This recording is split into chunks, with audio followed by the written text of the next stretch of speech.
On behalf of CEA and the University of Maryland, Baltimore County, I'd like to first start by just thanking GoAbroad.com for recognizing the innovative qualities of this exciting program, the Gender Studies program that we do here in Paris. Also, of course, I'd like to thank the entire team of scholars, of students, of university administrators who have worked hard over the past 5 years to develop this program, to get it started in 2009, and who are still working on the program 3 years later.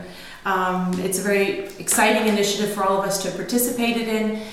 We're really excited about the future of this program and all that there is left to develop to make it an even more exciting adventure for students and for the faculty and scholars who come here with the students.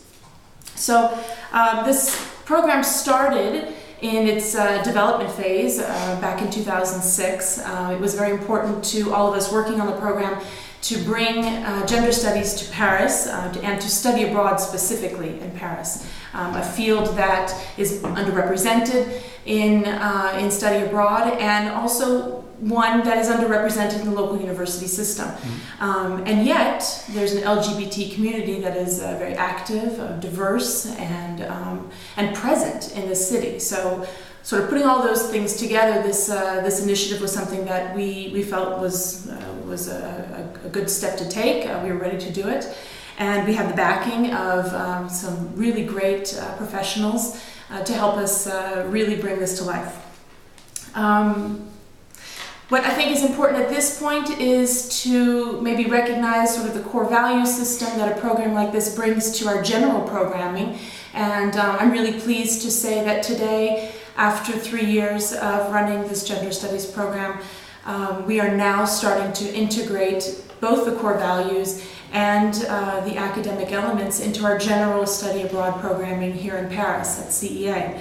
And that's something that was one of the initial goals of the program, was not to just only offer a gender studies and cultural studies element for a specific group at a specific moment, but to eventually move toward a full integration of the program into our curriculum. And that's something I'm very pleased today to be able to say we have begun to do. Mm-hmm.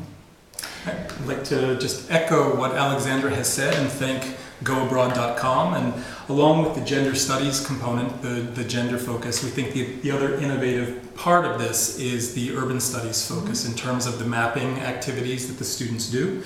Not only are the students studying urban space, but they're living in Paris. They're immersed in the LGBT community within the Marais, the gay district, both in terms of the classroom where they're studying, but in terms of the assignments that they're doing. So they're using the city as a laboratory.